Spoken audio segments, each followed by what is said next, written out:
అమ్మ తల్లి నమః ఓం అమ్మ గన్నమ్మ తల్లికి జై అమ్మల గన్నమ్మకి జై మాతాకి జై మా తల్లి మాత జై మాత జై తల్లి ఓం భూమి మీద ఉన్న మానవులందరూ కూడా చక్కగా తూర్పు దిక్కును కానీ దక్షిణ దిక్కును కానీ ఉత్తరం దిక్కును కానీ దిశల్లో ఉన్న వాళ్ళందరూ కూడా చక్కగా పాడి పంటలతో చల్లగా ఉండాలని కోరుకుంటున్నాను.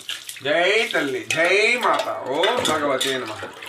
మా తల్లికి భూమి మీద ఉన్న మానవులందరూ కూడా చల్లగా పచ్చగా ఉండాలమ్మ తల్లి మాతాకి, ఎలాంటి శుద్ధి లేకుండా తల్లి మాతాకి పాడి పంటలతో చల్లగా ఉండాలమ్మ తల్లితో చల్లగా ఉండాలమ్మ తల్లి మాతాకి జై అమ్మల గన్నమ్మకి నా తల్లి నాగమ్మకి జై మాత జై తల్లి ఓం భగవతే నమః. ఓం తల్లి మాతాకి జై అమ్మల గన్నమ్మకి జై తల్లి మాతాకి జై తల్లి జై మాత మాతాకి జై. ప్రతి ఒక్కరూ కూడా ఈ నాగపుష్పం 3 రోజులు ఉంటుందండి వచ్చి. ఇదిగోండి చూడండి ప్రతి ఒక్క ఇంట్లో ఉండొచ్చు అనుకుంటారేమో కానీ ఎవరికి ప్రాప్తో వాళ్ళే ఇంట్లోనే పుట్టుద్ది అనమాట. అర్థమైందా? ప్రతి ఒక్కరు కూడా నేను చెప్పేది ఏమిటంటే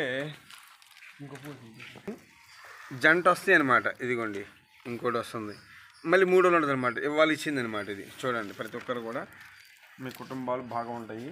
నేను చెప్పేది ఏంటంటే చాలామంది ఏవేవో వీడియోలు పెడతా ఉంటారు. నేను పెట్టేది కూడా ఖచ్చితం, క్లారిటీ. ఎవరికన్నా బాగోలేదన్నా, ఎవరికైనా ఏదో చేశారన్నా చేతబడి చేసేసి భాండామతి చేసేసి కుటుంబాలు జీవితాలు నాశనం చేసేది ఇదివరకు రోజులు కొట్టుకుంటే తిట్టుకుంటే కేసులు అలాంటివి లేకుండా ఇలాంటివి చాలామంది ఏర్పాటు చేస్తున్నారు. ఈ చేయటం వల్ల ఏం జరుగుతుందంటే మీకు తగిలింది, పిల్లల తరాంతరం తగిలి కొట్టేస్తారు.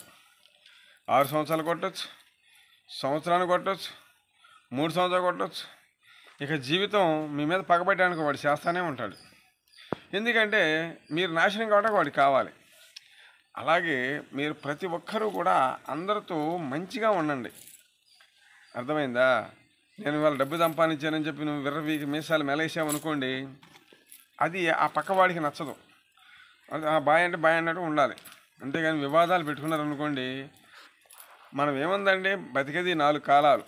ఈ 4 కాలాల్లో ఇది నీటి మీద బుడకలాంటిది మన జీవితం.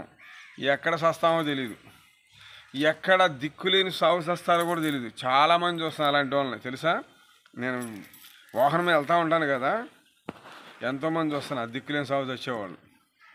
ఎందుకు తెలుసా? అది మనం చేసుకున్న కర్మ ఫలితాలు అలా చూపిస్తాయి.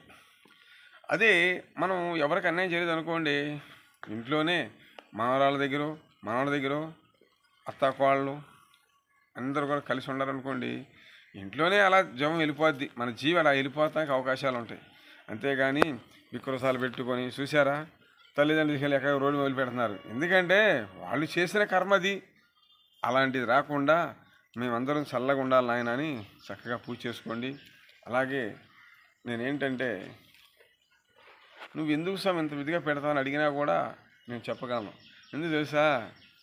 10 మందికి నేను అన్నం పెట్టలేను, నా స్తోమత లేదు కాబట్టి. ఈ విధంగా చెప్పాను అనుకోండి, చూస్తున్నాను అనుకోండి, మీరు చేస్తున్నారు అనుకోండి, అదే నేను 10,000 మీకు నేను ఇచ్చింది. అలాగే ప్రతి ఒక్కరూ కూడా మొన్న ఒక అతను అంటున్నాడులే వీడియోలో, తాయిత్తులు రచయితలు పనిచేయవంట. అసలు నేను ఎందుకు చెప్తాను నాకు అర్థం కాల. తాయిత్తులు రచ్చరేఖలు లేనిది అసలు పూజ ఏంటది మీకు తెలియదు. చాలామంది కూడా ఏదో మేము తెలుసు మాకు తెలుసు అని చెప్పి ఏదేదో వాగుతూ ఉంటారు. అలా వాగకూడదు. మనం మాట్లాడేది ఎలా తెలుసా?